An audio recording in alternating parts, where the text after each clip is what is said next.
This is C-SPAN's Afterwards podcast. This week, former Bridgewater Associates CEO and 2022 U.S. Senate candidate David McCormick, Republican from Pennsylvania, discusses his book, Superpower and Peril. He outlines his vision for a better future for America. He's interviewed by Carnegie Endowment for International Peace, Technology, and International Affairs Program Senior Fellow, Jon Bateman. Life is full of things to manage. Your work, your family, your plans, and your treatment. Consider Kesimpta, ofatumumab 20 milligram injection. You can take it yourself from the comfort of home. If you're ready for something different, ask your healthcare provider about Kesimpta and check out the details at kesimpta.com. Brought to you by Novartis Pharmaceuticals Corporation.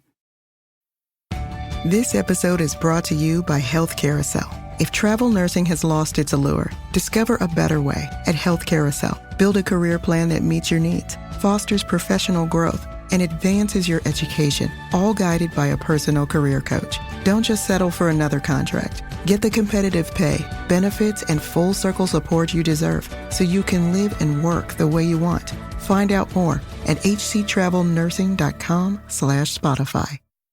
David McCormick, welcome to C-SPAN, and thanks for joining us today on Afterwards. Oh, my pleasure. Thanks for having me. So we're here to talk today about your book, Superpower and Peril. I did want to say I enjoyed reading your book. You've got some great personal recollections in there, and you also have a very wide-ranging assessment of what you see as our country's challenges and opportunities. And as a policy wonk, I particularly appreciated your focus on data and technology and the China relationship. But before we get into any of that, I thought we might begin with just your personal story.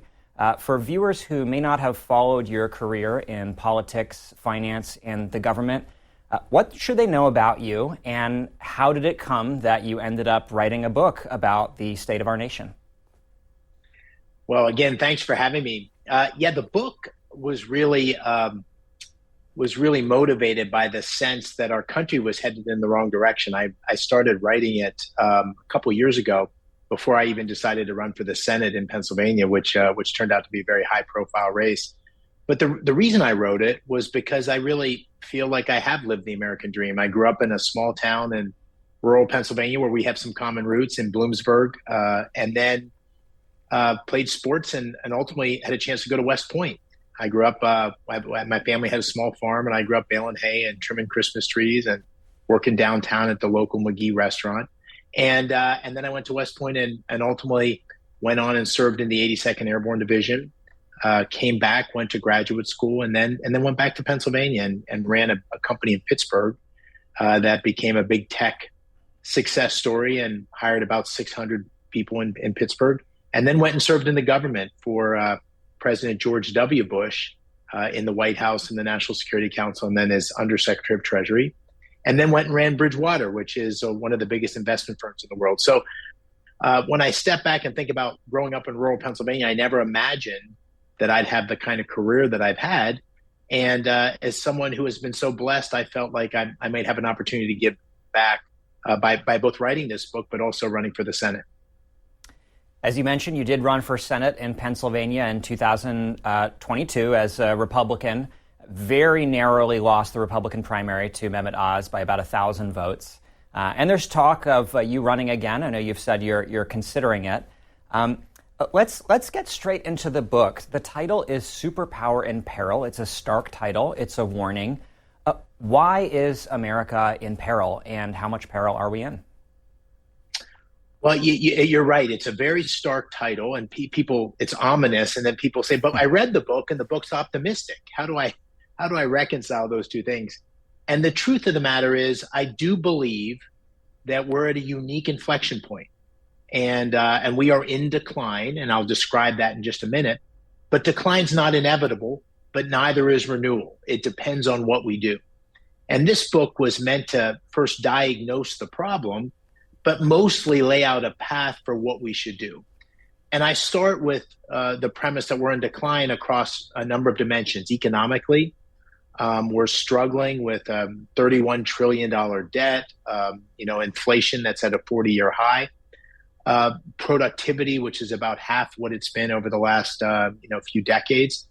And most important, most Americans are living paycheck to paycheck.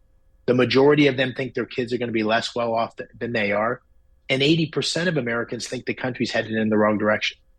That, coupled with a challenge from China on the global stage and our military capability in relative terms and absolute terms in decline, and then also a spiritual decay, which I try to highlight, where some of the basic building blocks of American exceptionalism, an economy that's driven by market forces, merit is the key driver in many of our institutions, a belief that America is exceptional. All those things are being challenged, tested. And for that reason, I conclude that we are in decline. And while decline is not inevitable, we really need to act to turn things around. And that's what the book's about. You've laid out a wide variety of assessments on economics, on the state of our spiritual life in America, our politics. So, this may be a difficult question to answer, but I'd love your take on, when did this decline begin? When did we peak and stop improving as a country and begin on what you see as this slide? Because I think people's answers to that often can be quite illuminating. Yeah, it's a really good question, and I think different dimensions of our decline have come about on different timeframes. But I think the peak of American power in the world, America's role in the world, and American strength in relative terms, both economically and from a national security perspective and military perspective, really happened probably about the time of the first Gulf War. And I make that point that this is sort of the unipolar moment. And then there's lots of aspects of our economy that have continued to prosper, but the financial crisis in 2008 was obviously a challenge. And I make the case that our economic circumstances have gotten much worse over the last couple years because of what I believe are policies that have taken us in the wrong direction, both a combination of extreme spending that's been across both Republican and Democratic administrations, but certainly has really excelled in the last couple of years, but also a very easy monetary policy that's persisted, for more than a decade. And the combination of those two things that put us in, and a very overwhelming regulatory state, which I try to talk about, administrative state, and the regulatory landscape that's gotten much worse for businesses, which has also cramped our productivity and so forth. That combination of things, I think, has contributed to our current moment. So there's certainly much of this has been in the building, but I also point to a number of things that I think are the byproduct of an ideology which is taking us in the wrong direction. The choice of the unipolar moment in 1991, I think, is very evocative for a lot of reasons. First of all, there's some connections there to your personal story. As you said, you were an Army officer who served in the Gulf War. But geopolitically, sometimes when people talk about this unipolar moment, the phrase moment is meant to suggest that perhaps it was inevitable that we could only be the unquestioned global power with so much hegemonic influence over the world's economy, military affairs, diplomacy, for such a brief period, and that it was inevitable that other powers would rise to challenge us, that this is a natural state of affairs.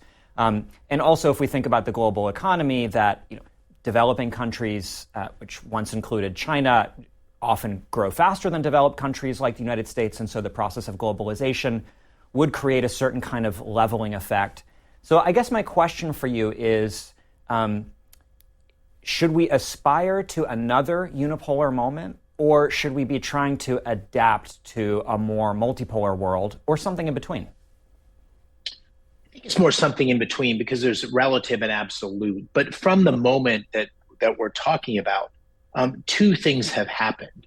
One is decay within. And so many of the challenges that we're experiencing in terms of our own power, our own economic strength, our own military strength, are the byproduct of bad decisions at home.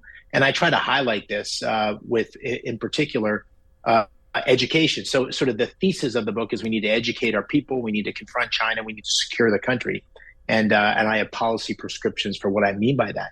But our educational system is a good example of decay from within. So we're ranked something like 22nd among industrialized countries in terms of our education system for our children. There's a number of things that I think are eroding the quality of that education. And one of them is civics and the way we're teaching American history and America's role in the world. So there's a number of things that are internal, our debt issue and the economic policies that have contributed to it. Those are things we're doing at home that are leading to decline. And I talk about an agenda for going to the gym, as I describe it, which is the things we need to do to get American power back. In parallel, as you say, the world has evolved, and in particular, the rise of China. And of course, as China rose in relative terms, there was going to be economic power and military power that went to China and other places. So that unipolar moment in relative terms was always going to evolve and become more multipolar.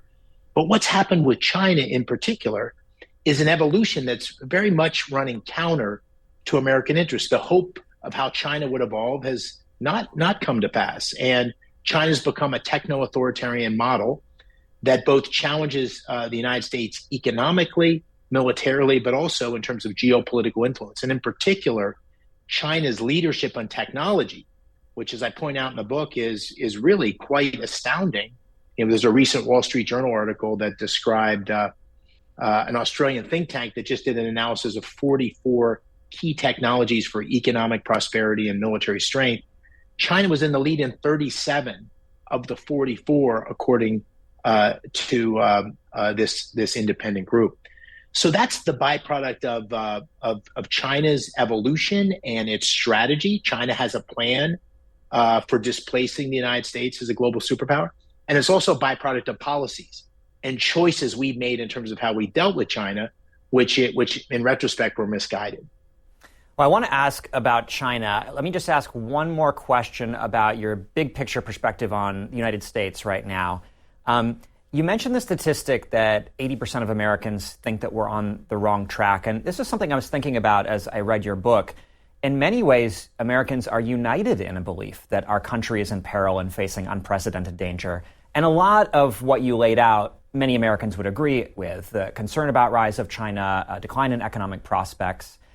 But in many other ways, Americans disagree about the nature of the peril that we're in. And maybe that actually gets to the heart of domestic political divides. A lot of Democrats, for example, would really focus in on two perils that don't get a great amount of attention in your book.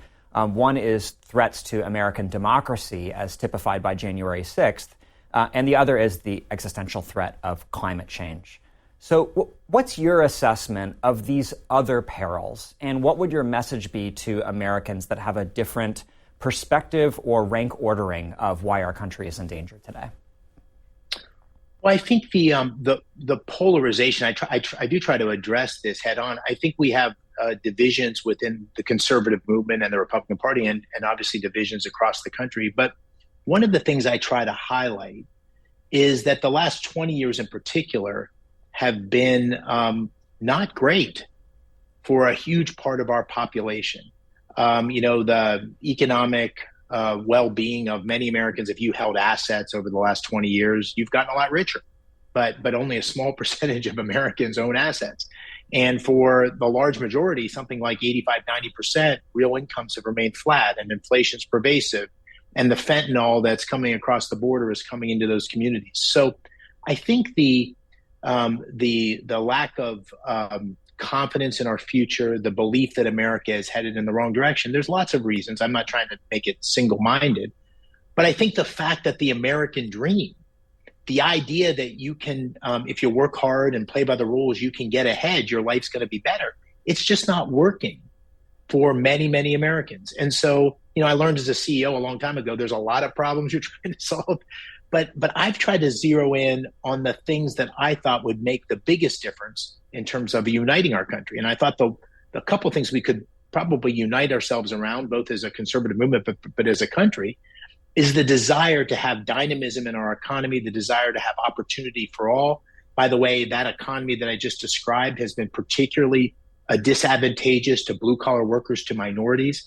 So the vision that I'm trying to lay out is saying the long pole in the tent is this combination of policies around talent, around technology leadership, around data, that's going to create the biggest opportunity for the largest majority of Americans. And I think that becomes the basis for unifying. So that's one point. The second point I try to highlight in the book is that I do agree that more and more there's less underlying, I don't say call it girding, call it sinew, muscle that brings Americans together. And in the final chapter of the book, I try to talk about the idea that we need a common set of experiences united by patriotism, united by our belief in America, that brings Americans together regardless of their political orientation. And I talked about the military as one such institution. I remember as a platoon leader, I had a rural kid from Alabama, an African-American kid from Newark, a platoon sergeant from Puerto Rico.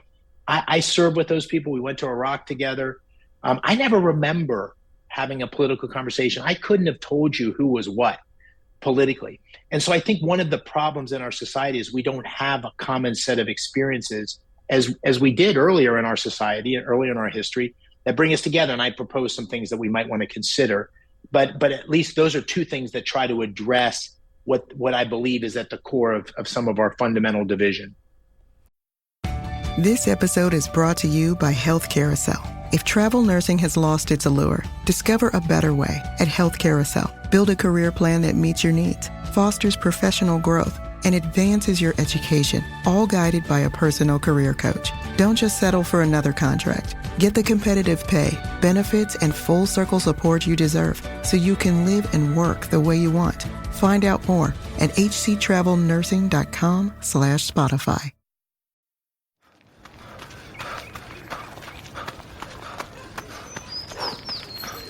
Going for your first ever run around the park. Literally running errands all over town.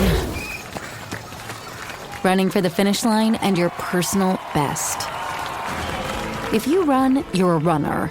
Find the shoes and clothes to run your way at newbalance.com/running. New Balance. Run your way. So let's get into China now. China is a huge focus of your book. You've had a lot of personal dealings with China in the Bush administration, as a CEO in the financial sector, in other capacities. So how should Americans think about China's role in the world today at a high level and the U.S.-China relationship? What big picture would you say to the everyday American about how they should understand China? I think that what has happened is there's been decades of viewing China through a lens where, as China's economy grew, it would create opportunity for U.S. businesses, and China would be a way of creating low-cost goods and services for American consumers, and it would be, as China succeeded, America would be the beneficiary. And what we've seen, and I think, and I try to highlight in this book, I think President Trump actually did a good job of changing the conversation and calling out China for being an adversary as opposed to just a competitor. And that adversary is proceeding with a strategy, a global strategy to grow in economic terms and military terms and with political influence in a way that is disadvantageous to the United States. And so it's an adversary. Now, that evolution has taken place, and I think it was obvious a lot earlier than both political parties recognized.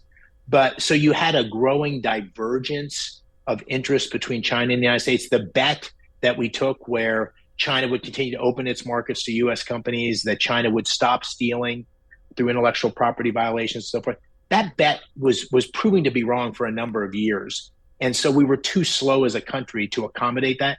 But where things really took a turn for the worse was when President Xi came to power. And the outline of a strategy, which was to have technological leadership and displace America in the world, became more clear. And so the first thing Americans should know is, hey, this is a real adversary. China is proceeding down a path which is bad for America. And so we need to adjust. We need to evolve. We need to have a strategy to confront China. And so I try to lay that out in the book. And I'm happy to go into that if you'd like, but that's the answer to the question. Yeah. China has a plan. We don't have a plan. This book is meant to, among other things, lay out such a plan. I want to ask you about the implications of defining China as an adversary rather than just as a competitor. And maybe I could ask it this way. A lot of times when we think about China, there's so many different concerns that the U.S. has. Their military buildup and intentions in Taiwan, their unfair economic practices and IP theft, human rights. The list is a very long one. Are we still at the stage where each of these concerns can be delimited and perhaps negotiated over in specific areas?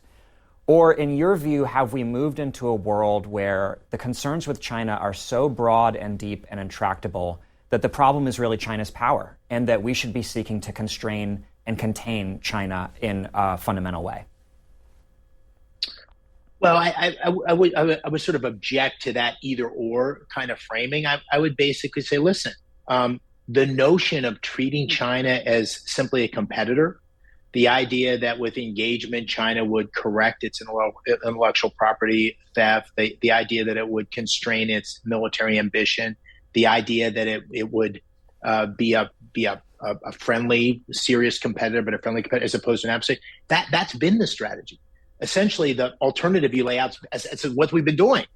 And what's happened during that time is that China's economic strength has not only grown, but it's grown in these areas of technology, which in many ways are zero sum: artificial intelligence, quantum science, satellite technology, 5G. We saw that is a zero sum game in the sense that China's leadership there comes at the expense of American interest.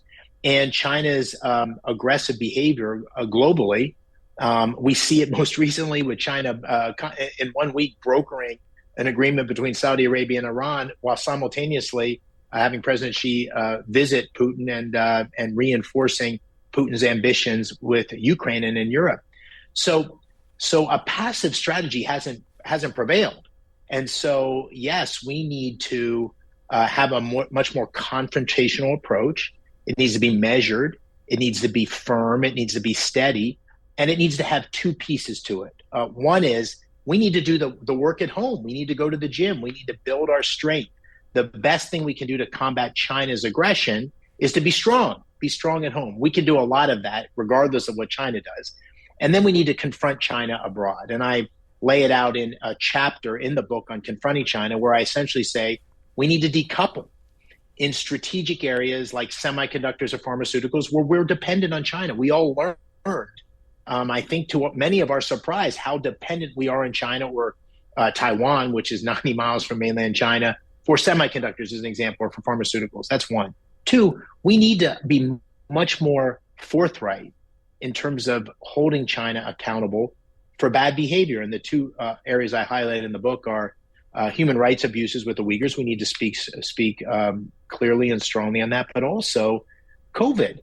I mean, this is, to me, an area where China has been completely resisting any accountability, any transparency on the origins of COVID.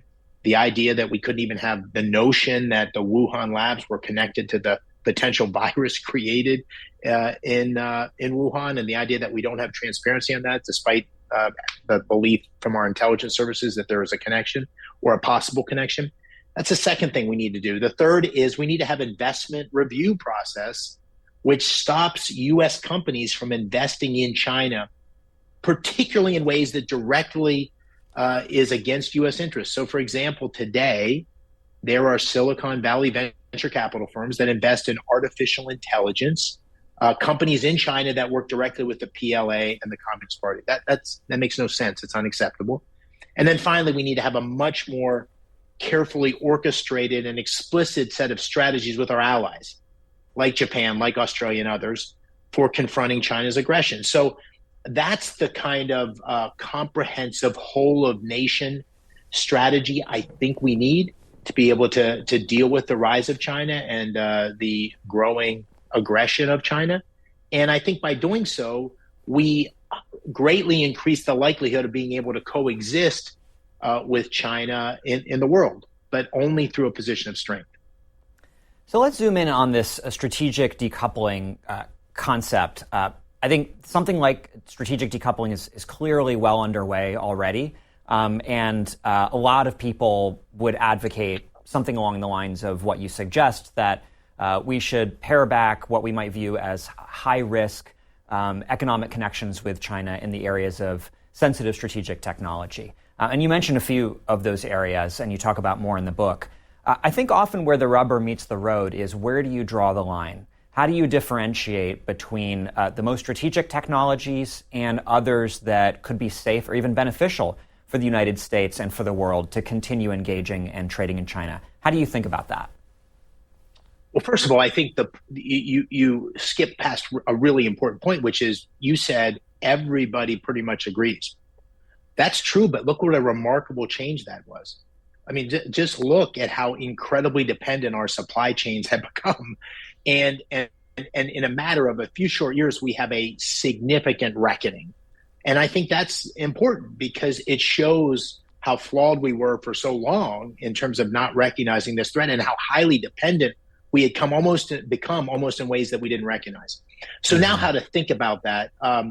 So in my mind, I sort of have concentric circles and whether, we need to sort of figure out where we are in all the concentric circles today or not. I think there's obvious things. There's obvious things that we need to start with, like semiconductors, like many of those 44 critical technologies, satellite technology, artificial intelligence, night vision, robotics. Many of these are already managed through the export control area of the Commerce Department, where I was formerly the undersecretary.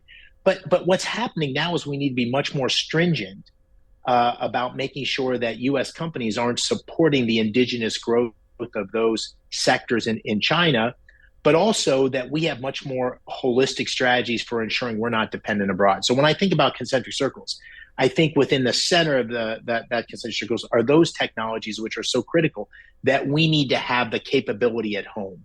And semiconductors is a good example of that. We need to be much less dependent on the global supply chains and much more rooted in some indigenous capability at home. Then there are other technologies which we may not want to rely on China, but we'd be more comfortable, technologies or other goods and services, where we're our closest allies.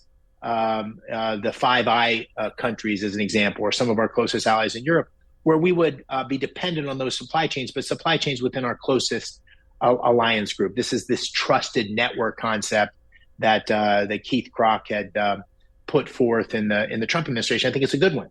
So that's the second probably concentric circle. And then there are other things that are less significant, and this is where my positions may differ from some with regard to China. But I don't think it's practical or likely that we can completely decouple, nor do I think we should.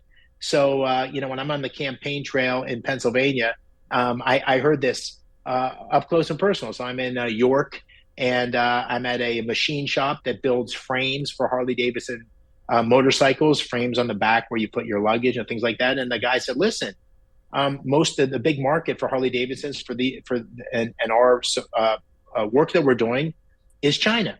And I don't think there's anything wrong with us having continued commercial ties and engagement around those non-strategic areas. Just as a practical matter, there's many millions of American jobs that are related to that. And I also think there's not a huge strategic advantage. It may be the same with even natural gas and some other things, dairy products and so forth. So I'm not arguing for a complete decoupling. Some are, and I think it's a reasonable discussion to have. What I'm arguing for is a hierarchy of needs in line with those concentric circles, where you're asking yourself, not just whether it's China or not, but where within the global supply chain we want the capabilities to reside. Come celebrate 10 years in the ultimate open world of Tamriel and play The Elder Scrolls Online for free, now until April 9th. Adventure solo or alongside friends on unforgettable quests slaying dragons, defending castles, and traversing wintry Skyrim or the mushroom forests of Morrowind. With no catch-up grind or subscription required and fun content no matter how long you have to play, start your legend today for free. Head to elderscrollsonline.com/freeplay, rated M for mature.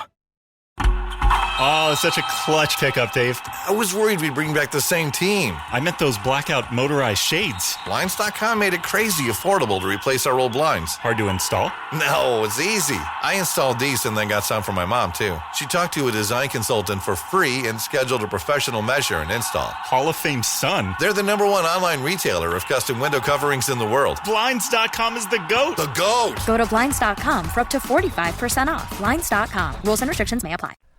First of all, I totally agree with you that there's been a huge sea shift in the conventional wisdom, conventional thinking around China in the last 10 years. And it's been so rapid that I think it's been bewildering to people. And that's why the issues that you're writing about are so live in debates in Washington right now. So you've talked about some of the ways in which we might decouple and some of the ways in which we might hold on to particularly U.S. exports to China. And I'm hearing things that are maybe simpler commodities, physical things like natural gas, Harley-Davidsons. I want to ask about a couple other examples where there's some well-known U.S.-China technological engagement. So iPhones and other Mac products are made in China. Teslas are, by and large, manufactured in China.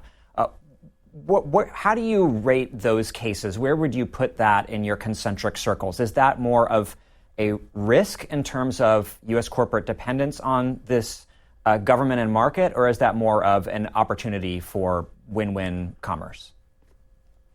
A short answer is mostly a risk, but maybe not for the reasons that would be implied in that answer. The first on iPhones, I think the much broader issue there is data.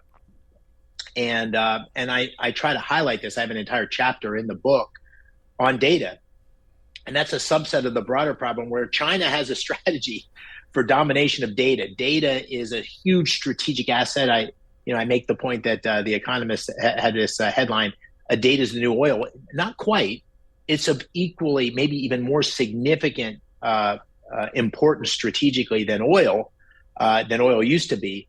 But it's non-rival in the sense that it can be used over and over again. So data power is of huge significance. And so when I think about social media, when I think about technology, when I think about iPhones, the first thing in my mind is data and how we both protect our data, how we leverage our data for innovation, how we ensure privacy, and how we ensure that our data ecosystem in America is a huge strategic asset. And we can get into this further if you'd like, but what's clear now is we don't have a data strategy and China does. And so I think about iPhones within the context of the global data strategy and what risk and vulnerabilities that creates for us, not much less so as a global supply chain issue in a traditional sense. Listen, the EV market and what's happening there, I mean, China holds a dominant position. So the simple question there, and it goes back to your earlier point about climate change, if in fact we're moving to a world where alternative sources of energy and the electric vehicles and so forth become a huge part of the global economy, do we really want to be highly dependent on China? How dominant are we prepared to have China be in that? And we're already highly dependent because of rare metals and so forth.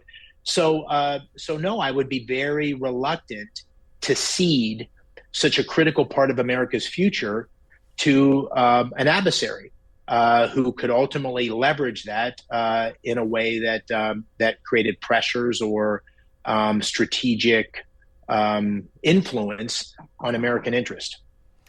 Let's dig into the data thing further. You have a whole chapter on data in your book, which again I think is pretty unusual for recent U.S. senatorial candidate to be so keyed in on this issue. So I applaud you for that.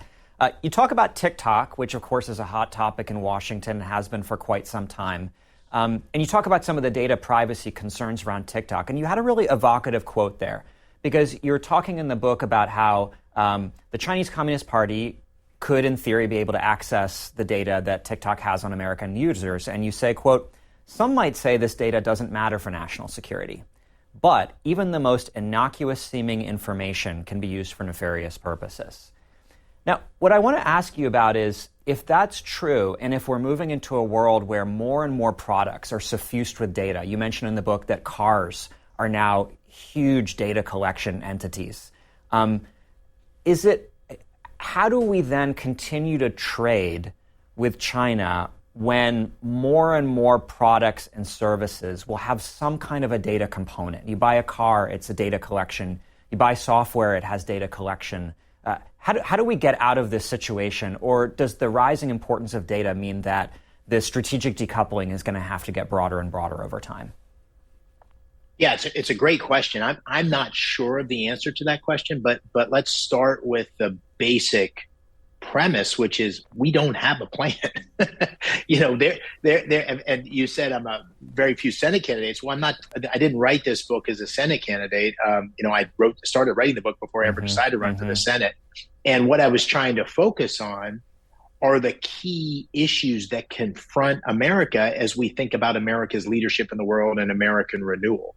And I don't think it's hyperbole to say we literally don't have a plan as it relates to data. There is no person who's sort of squirreling away in the National Security Council today or in the Treasury or in the Commerce Department that says we're all putting this together for a holistic plan for how we use data as a strategic asset. And one element of that, of course, is the vulnerability associated with data from TikTok and Chinese products, which I think is a profoundly significant risk. I make the point of a report of the Chinese having access to Fitbit data in Afghanistan, which gave them insight into what our troops were doing, or the innocuous reference I make to TikTok.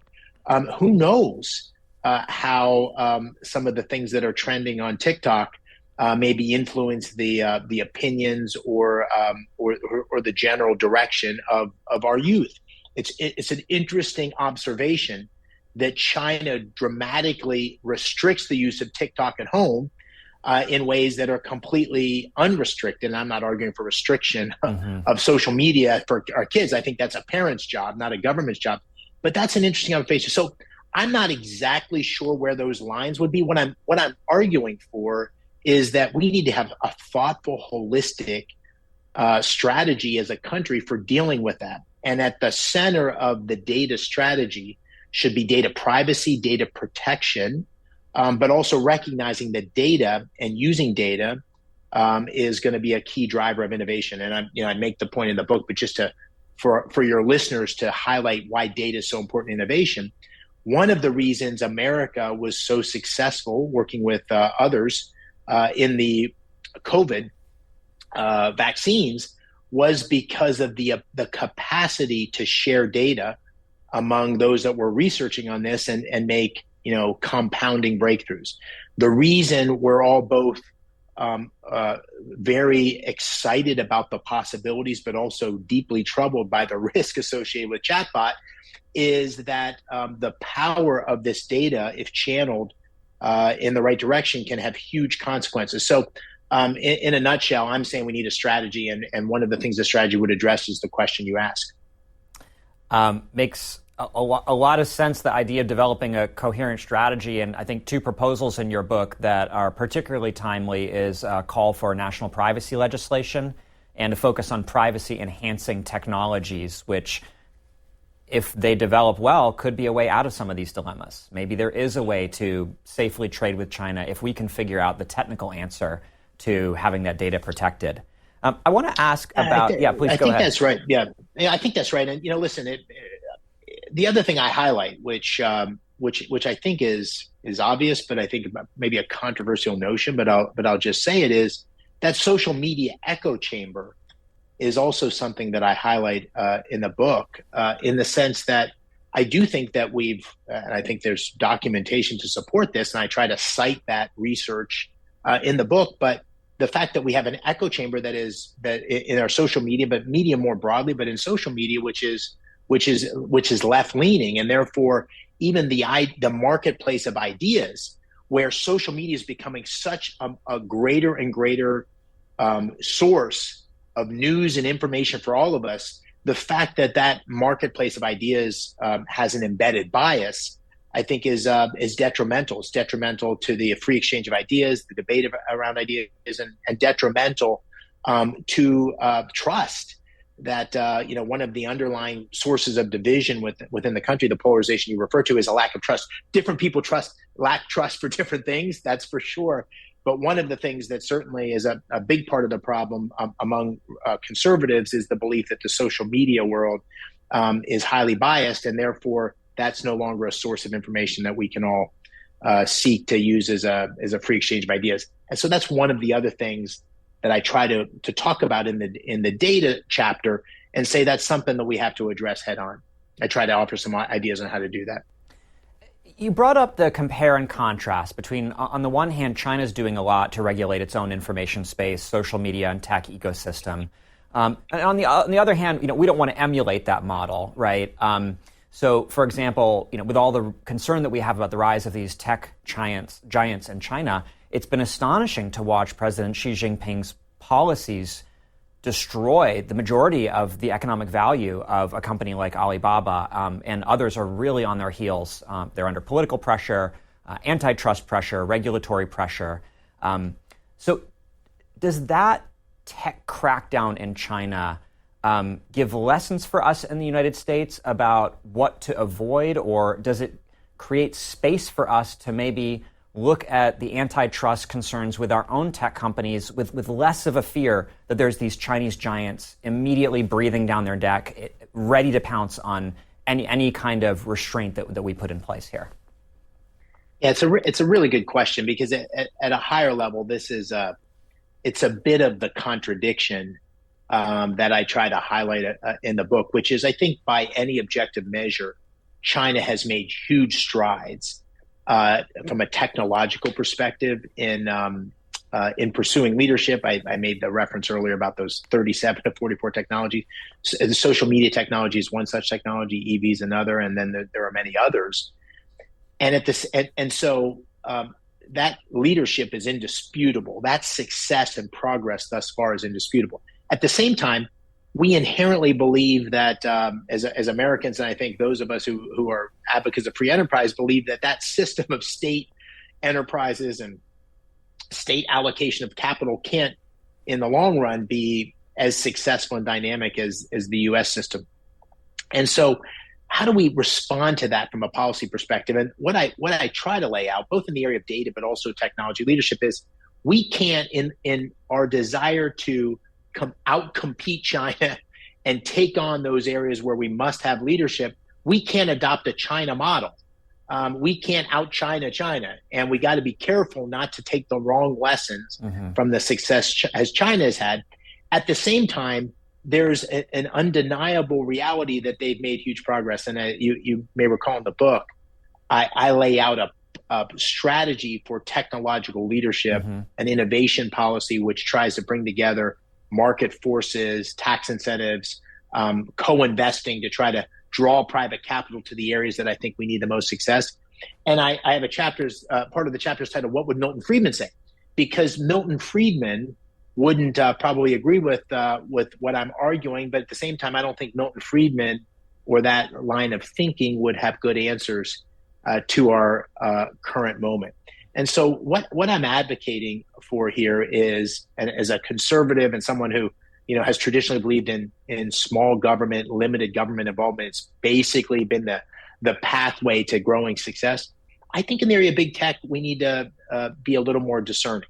And we probably need to have the government more involved in terms of creating the right regulatory framework, in terms of creating the right guidelines, in terms of ensuring that private capital is flowing to the areas of greatest geopolitical significance, but not in a China way, not in a way that is overbearing and overarching. And getting that right by imposing the appropriate regulatory framework and incentives without overdoing it is a very difficult thing to do. And I acknowledge that it poses lots of risk. It poses the risk of politicization and so forth. And so I try to lay out some policy ideas, but as you may recall, also a set of principles. When in doubt, go back to the fundamental principles that should guide our policy framework. That's a tough thing to get right. I've tried to at least push forward the conversation. I appreciate that, and I'm glad you brought up this paradox that you describe. It's so important and interesting. On the one hand, China seems to represent an unprecedented set of technological and economic threats.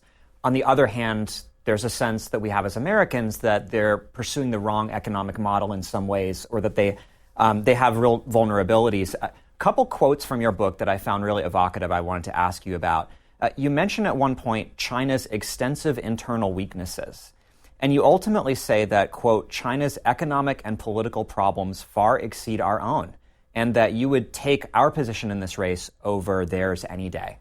So my question to you is, the United States is in peril. Is China also in peril? Is it possible that both countries are in peril at the same time? And what would that mean? Yeah, I think it's a great way to pose the question. I do think China is in peril in the following sense. What was put forth, over the previous 3 or 4 sets of leaders was an economic model that would bring, Chinese, poor Chinese out of the rural areas and create a vibrant economy that would be good for all. But part of that model was dependent on China continuing to grow. And a big piece of that was the demographics that would allow that to happen. And so you have China with a top-down economic model that's allocating capital. You have an economy that's slowing dramatically, and you have a demographic challenge that's going to pose real risk down the road, because you not only have less people coming in the workforce as drivers of economic growth, but you have the burden of the older generations on the younger generations. And you have a statist model that is going to have less ability to respond, and you have less bottom-up job creation and entrepreneurialism because of the top-down economic model. So when you just sort of look at those macro trends, that's going to pose real economic challenges, which, if the theory continues, is going to put growing political pressure. The political stability and leadership of the Chinese regime depends on that economic model actually working. So that's why I think there's certainly risk for China. Now, our risks are in some ways similar, in some ways very different. Our risk is that we won't pursue the kinds of policies that are necessary to renew ourselves. I don't think the policies that I'm laying out or other policies for renewal are unprecedented in our system. We've had a history of renewal over and over again. As you know, in the book, I go back to the 1970s, which I lived through. So I remember this period quite well, the period of malaise and disillusionment that was in the late 70s under Jimmy Carter, and then the Morning in America that took place under Ronald Reagan. And so our capacity to adapt, our capacity to work our way through problems, whether it's the global financial crisis in 2008 or whether it's the pandemic, time and again, America has shown a capacity to make tough decisions and renew itself. And that's why the book is optimistic, because this is the American tradition. We get to the edge of the cliff, we pull ourselves back, but it depends on what we do. And so that's why I'm more optimistic about our model than theirs. But listen, we could screw this up, and I'm hoping the book will encourage us not to screw this up. So you've made a really compelling case here in the book that there was a period of time where the U.S. policy community really underestimated the rise of China and the challenges that might pose to U.S. interests. I want to ask if you see any risk, or how do we avoid the risk of the opposite problem, of now inflating the China threat beyond where it really is. And I'm thinking of 2 historical examples. One is with the previous economic rise of Japan, which created a huge economic concern in the United States. And yet ultimately that concern reached its zenith right before the Japanese bubble popped and Japan entered a 30, 40-year period of economic stagnation. You also have the Soviet Union, which is a much more complicated case and was a huge legitimate challenge to the United States across all dimensions. But there were also lots of instances where we overestimated them, with the missile gap, with our intelligence community overestimating the size of the Soviet economy, and also missing the prospects for the Soviet Union ultimately dissolving. So as China now takes the place of these former economic and national security threats, how do we avoid overinflating the threat from China? Well, it's a good question, and I would mostly agree with the 2 cases you use as in the end that the risk was not what the more extreme predictions turned out to be. Although the part of that is the response to what we did. Part of the Soviet Union's challenges of ultimately maintaining its leadership were in part its inability to sort of maintain and keep up with the United States. But I think the point is well taken, and that's why I start. And I think it's so important that a lot of what must be done is what we must do at home. That's the go to the gym piece. So can anyone dispute that our strength, our economic power, our military power is a byproduct of having a great educational system, a dynamic economy, leadership and technology, like all those going to the gym, basic building to build strength are the kind of things we need to bring back the productivity, the dynamism, the American dream at home, which also gives us the power to project abroad. So the first part of this is go to the gym. And we go to the gym and do the same thing regardless of what China does.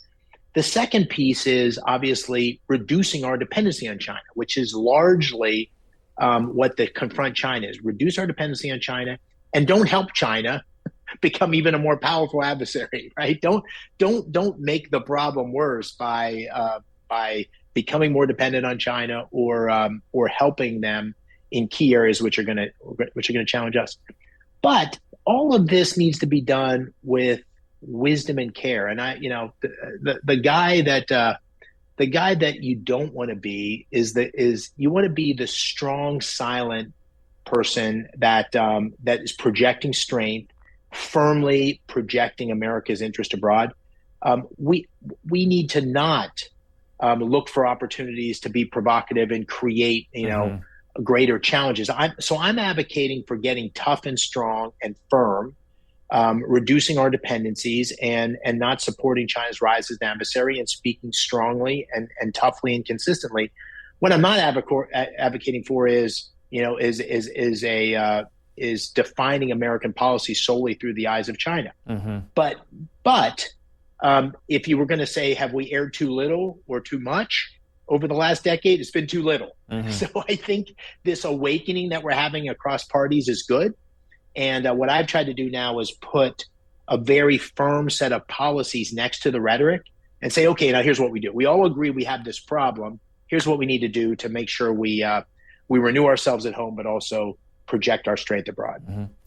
On the topic of going to the gym, which is a great metaphor and so important to prioritize that in the hierarchy of things that the U.S. needs to be thinking about, I'd love to get your assessment of the CHIPS Act. This is probably the marquee effort of the Biden administration and Congress in terms of the U.S. going to the gym on these issues. And it's our first foray as a country into industrial policy in several generations. So I guess my question for you is the precedent of the CHIPS Act, is this foray into industrial policy a good or a bad precedent? And is the model, the way that we're doing it, the right or the wrong way of doing it?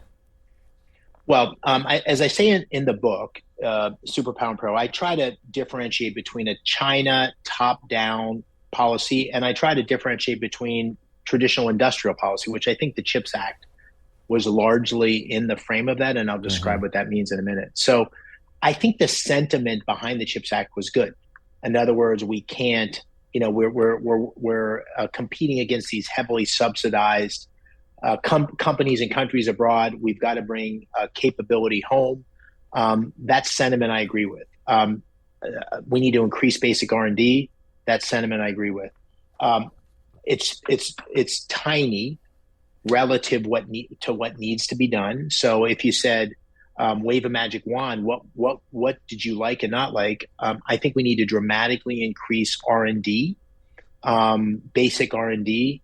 At a national level right now today, we spend about half of what we spent as a percentage of GDP in 1950. And that basic R&D is not generally going to be funded by the private sector because the payoff on that is much further down the road. That is an area like national defense where I think the government should play a role. The second thing about the CHIPS Act is it doesn't have a lot of market forces. It doesn't create competition for the allocation of that capital.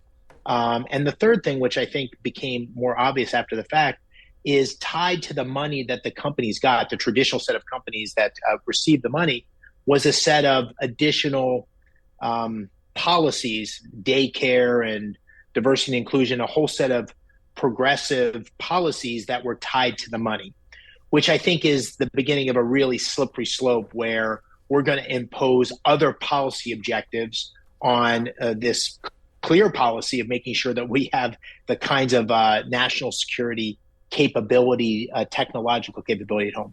So those are the failings, in my opinion, on the CHIPS Act. So I think if your question is that a good precedent for what we need to do going forward? I think no, not really.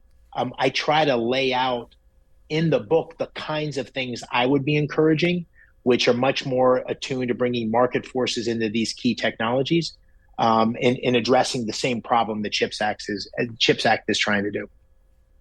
So if the CHIPS Act is the one marquee effort by the U.S. government to go to the gym, the other side of it, in the restrictive measures, probably the marquee effort has been in the realm of export controls, which is a subject you know very well. And there was this great quote in your book where you said, "In 2005, my role as Commerce Undersecretary in charge of overseeing export controls was a lonely redoubt at the intersection of national security and economics." I love that phrase, lonely redoubt, because that intersection is almost anyone in Washington today is talking about that intersection. And now export controls are arguably, I would say, the primary tool of U.S. foreign policy against Russia, against China, and economic statecraft. What do you make of this transformation of the tool of export controls? And what advice would you give to folks using that tool today based on your experience using that tool in the mid-2000s? Well, there's two. It was a lonely redoubt. It's so ironic now that here we are. I guess it's almost 20 years later, and this is the hot area of policy. But there was a principle, and this has evolved so much. But the technologies are evolving so much. One of the things I described, that my observation when I was in the government in 2005, 6, 7, 8, was this growing confluence between economic growth and dynamism, technological leadership, and national security. Those three areas were obviously very interdependent, but they have come together. The confluence of those three things is dramatically different from what it was in, even 18 years ago when I was in the Commerce Department. The role of 5G or the role of artificial intelligence or quantum science, these things were sort of conceptual at that time, and they become at the core of our national security. So it's not surprising that policy should need to evolve in fairly dramatic ways to keep up with it. I'd say the two principles, there's so much technology changing and evolving and becoming mainstream and having different implications. This notion we always said was high fences around a relatively small area. So the risk is with a bureaucracy or with government, you never take away things, you only add things. And the whole world's shifting in terms of the significance of certain things and so forth. So making sure you have appropriately high restrictions around the things that matter, but you don't continue. It's like this notion of regulation. We shouldn't just take new things and add new regulations. We should be constantly evolving to look at how our regulatory world should change to accommodate the reality. And that may mean getting rid of regulations. So I think the first notion is that we need to have the right restrictions around the right things and not have a greater number of restrictions around a larger number of things. The second thing that's become a critical piece of this is just the secondary nature of them. So it doesn't really do anything if America restricts certain technologies from being exported. If we export them to our allies who can re-export them to our adversaries, or if our closest allies are already exporting the same thing that we're manufacturing at home.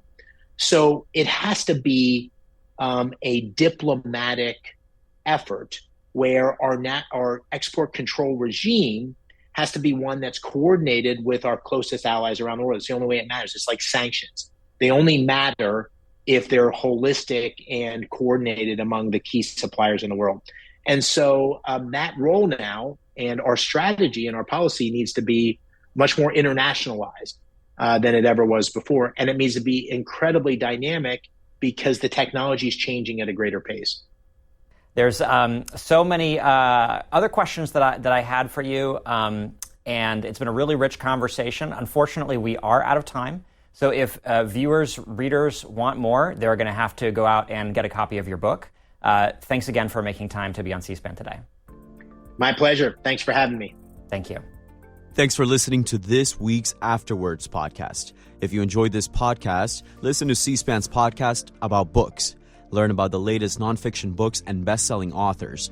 In each episode, we report on bestsellers lists and book reviews from around the country. You'll also hear authors talking about their latest books and insider interviews with nonfiction book publishing industry experts.